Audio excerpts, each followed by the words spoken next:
తెలంగాణ మంత్రివర్గ సమావేశం జరగనుంది. ప్రధానంగా రైతు భరోసా అమలుపై చర్చ జరగనుంది.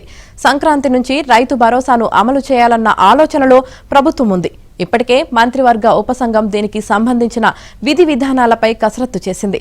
పంట వేసిన ప్రతి రైతుకు రైతు భరోసా పథకాన్ని అమలు చేయాలని గురువారం జరిగిన మంత్రివర్గ ఉపసంఘం సమావేశంలో సూత్రప్రాయంగా నిర్ణయించారు.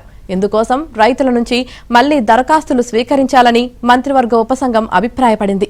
ఈ అంశాలన్నిటిపై కేబినెట్ భేటీలో చర్చించనున్నారు.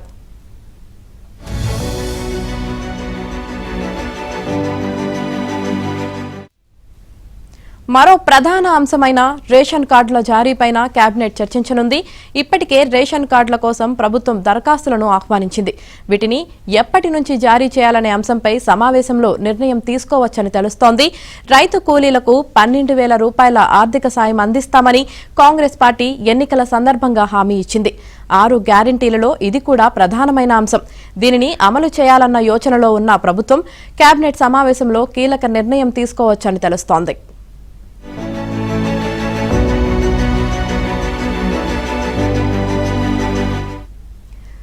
స్థానిక సంస్థల్లో బీసీ రిజర్వేషన్లపై ఏర్పాటు చేసిన ప్రత్యేక కమిషన్ నివేదిక, ఎస్సీ ఉపకులాల వర్గీకరణ, కార్పొరేషన్లు, మున్సిపాలిటీల విలీనం తదితర అంశాలపై కూడా చర్చ జరగనుంది.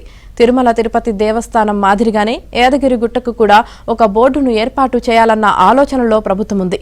దీనిపై కేబినెట్ సమావేశంలో చర్చించి నిర్ణయం తీసుకునే అవకాశాలు ఉన్నాయి.